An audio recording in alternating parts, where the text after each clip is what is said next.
This week on Low Budget Binge, we have a monstrous stand-up comedian, grown-up back alley abortions, cultists versus a very mean babysitter, and a dark spell of resurrection. Let's get a bingin'.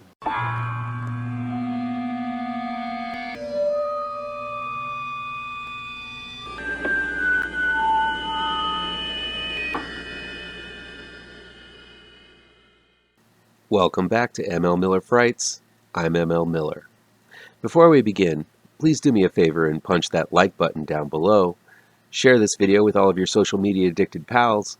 Click subscribe to this channel and ring that bell for notifications. Low Budget Binge is where we venture down the path less traveled and look at low budget, no budget, and sometimes international films that never get that top billing you see with the usual Hollywood fare.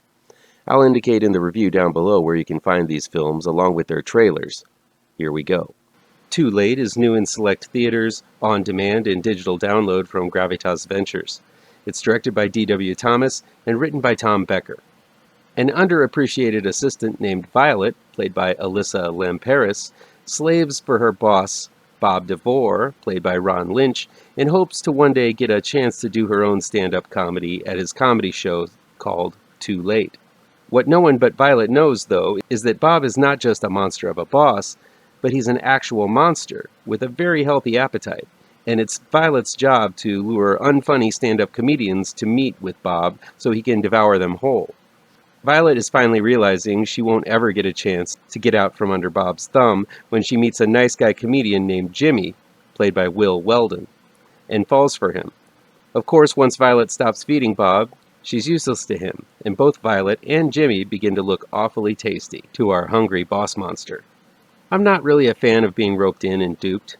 I don't know anyone who really is. And while some jokes require the comedian to reel a person in and then flip their expectations, it doesn't really translate when the film promises one thing and then really fails to deliver it.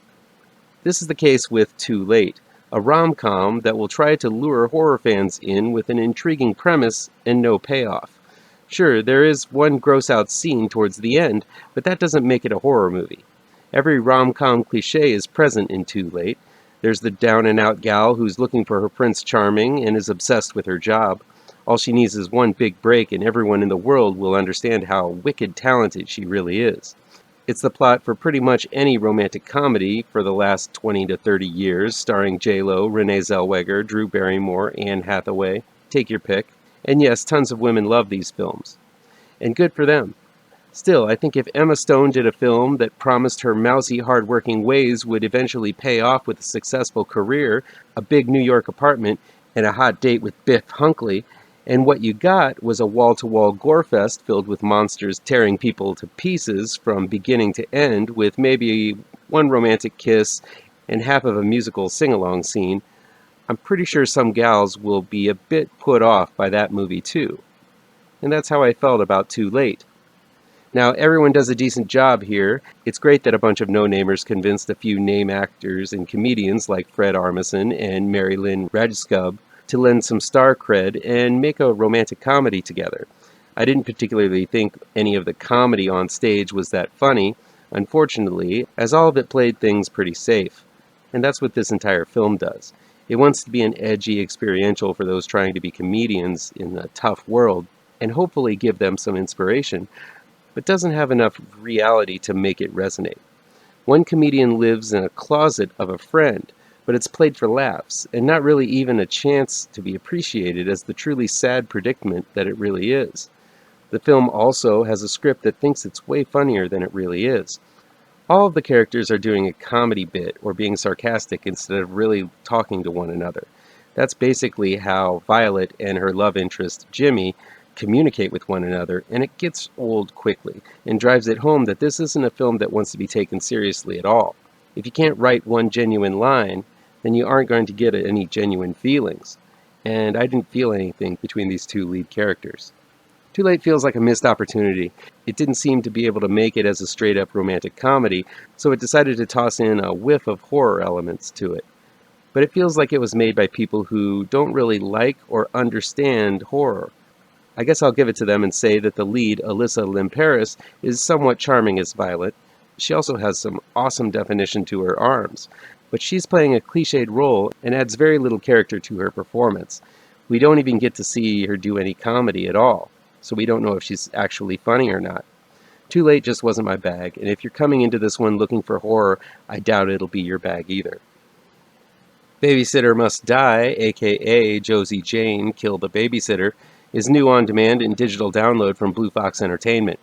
The director is Kohl, and it's written by Kohl, Julie Auerbach, and Kevin Tavolaro.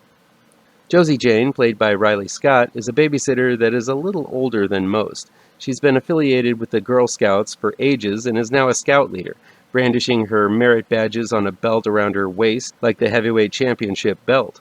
When she takes a babysitting job for a well-to-do family, she finds herself in the middle of a home invasion by a group of cultists looking for something buried within the house. With the cultists searching the house and unaware that Josie Jane is in there, they don't realize the problem they have on their hands, as Josie is more than qualified to defend herself and the family she has vowed to care for. Obviously inspired by Netflix's highly popular The Babysitter franchise, Babysitter Must Die gives it the old college try to do everything that Netflix film did on a fraction of the budget. For the most part, it succeeds, as the pace rolls pretty smooth and quick. Those actors who are supposed to be liked are likable, and the ones that aren't are not. The story is somewhat different as it involves a home invasion, and there's no what-the-fuck twist midway through, but still it makes for a tamer, lower-scale version of the Samara Weaving film franchise, and it's very noticeable. Riley Scott is no Samara Weaving, though, and while she does have a plucky attitude and seems pretty wholesome, her backstory, where she's an adult afraid to grow up, is pretty much forgotten once the home invaders descend upon the house. She just reverts to protection mode, which is basically a more extreme version of babysitting anyway. There's an attempt to pep things up with freeze frames and close-ups on each badge Josie has achieved while she's doing it, like parkour as she leaps over the sofa, but these details land in a rather clunky way, as the film simply isn't edited in a way that exudes the frantic energy it wants to have. These snippets of flair don't happen enough in the beginning, so when they occur later, they feel somewhat out of place. The gore and violence are very real and vicious, which would be okay, but it feels tonally off with the rest of the film. The babysitter's violence was over the top and almost cartoonish, and it worked with the electric tone and scattershot pacing. Babysitter Must Die's slower pace and more realistic violence, for example, an entire family is threatened and some are beaten nearly to death or to death. It kills any playful tone it attempts to achieve with the merit badge cutaways. Even though they attempted and failed to capture the lightning in a bottle that was the babysitter, the cultists are capably threatening, and Josie as the protagonist is worth rooting for, making Babysitter Must Die a watchable and breezy yet somewhat redundant home invasion flick. An Unquiet Grave is new, streaming exclusively on Shudder. The director is Terence Krey, and it's written by Terence Krey and Christine Nyland. A year ago, Jamie's wife was killed in a car accident. Now Jamie, played by Jacob A. Ware, has convinced his wife's sister, Ava, Christine Nyland, to perform a ritual that may be able to bring his wife back to life. But as the night goes on, it's clear that this ritual is not what it seems. Reminiscent of a film I just reviewed called Whoa, An Unquiet Grave is a somber and downright depressing look at loss and the ramifications it has on those left behind. While I think Whoa was a better dissection of these feelings, An Unquiet Grave does a decent job of illustrating the desperation some feel when a life is taken unexpectedly. For that, I think this is a capable and strongly acted film, as it illustrates these feelings with a mature and thoughtful hand. Still, I could see a lot of people getting frustrated with An Unquiet Grave because it doesn't have all the bells and whistles most modern horror films possess. There are no real jump scares, and there's not a lot of scares at all. There's a general sense of unease, guilt, and torment, though, and those feelings come from long scenes of getting to know the characters that populate the film, and the pretty potent script. It is impressive that the director, Terence Krey, is able to accomplish so much with only 2 actors and fill a film with it, but I think many might argue that this feels less like a full film and more like a bunch of conversations about life and death between 2 sad people. I get it. The stakes in An Unquiet Place are somewhat low. Yes, it involves life and death for our characters, which are high stakes, but the way it all plays out almost feels like a blip in these people's lives. I will say that both Christine Nyland, who co-wrote this film, and Jacob A. Ware are talented and likable actors. Nyland is especially strong as she basically has to play two characters due to the ritual in this film. The main issue is that this is a highly cerebral script that most likely would make for a much tighter and entertaining short film rather than a full-length feature. This would cut out the long-winded dialogues and get to the potent ritual stuff quickly and more efficiently. As is, An Unquiet Grave is not a strong recommend for me, as it really lags in spots. A strong sense of feeling is there, but not enough if there isn't enough story, and sadly, that's what An Unquiet Grave has very little of. HANGER, aka Wired, is newly restored on Blu-ray DVD from MVD Video and Unearthed Films. It's directed by Ryan Nicholson and written by Ryan Nicholson and Patrick Coble. From the makers of the truly abhorrent Gutterballs comes the ultra-exploitative exploitation flick HANGER. When a prostitute named Rose, played by Debbie Rochon, gets pregnant, her psycho pimp Leroy, played by Ronald Patrick Thompson, performs a back-alley abortion on her weeks before the baby comes to term. But 18 years later, we find the aborted baby grows up to be a deformed outcast named HANGER, played by Nathan Dashwood. And with his estranged father, known only as the John, played by Dan Ellis, he sets out to take vengeance on Leroy and any of the goons and street lowlifes that get in their way. In a world of political correctness and cancel culture, it's almost refreshing to see a film as morally reprehensible as HANGER. If there's an offensive act, this film does it. And while HANGER was made in a different age, 2009, which feels like a billion years ago, I'll bet it still would have made people wince back then. This one has forced abortions, pimp slapping, colostomy bag force feeding, wound sexing, roofying, painful Asian caricatures, racist dialogue, menstruation, misogynistic themes, murder, rape, defamation of corpses, mutilation, tons of nudity, masturbation, penis mutilation, vaginal mutilation, farting torture, Lloyd Kaufman in drag, and some extremely good, gross-out effects and facial appliances. So basically, yeah, this isn't a film for the sensitive types. Debbie Rochon is good in the short moments that she's in this one, and Dan Ellis does a great job under tons of latex makeup as the John. It seems like a lot of people wore latex makeup on this film. Maybe it's because they might not have wanted to be seen otherwise. Still, this is a rough tale of vengeance, sort of a mean-spirited toxic avenger. I really couldn't stomach the depths Gutterballs sunk to, but HANGER is a bit more watchable.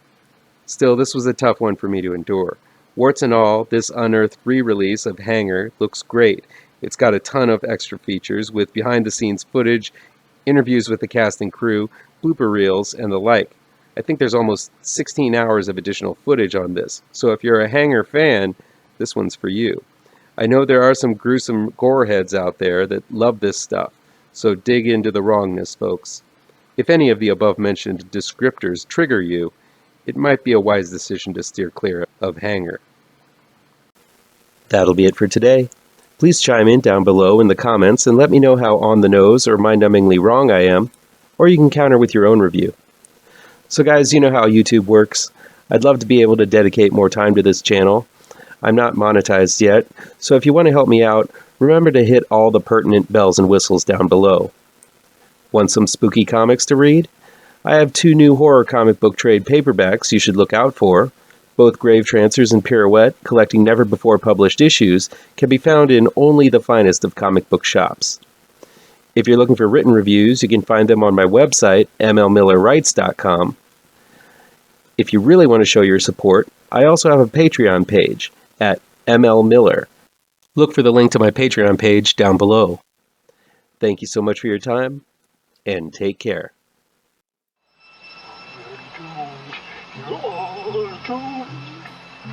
You're doomed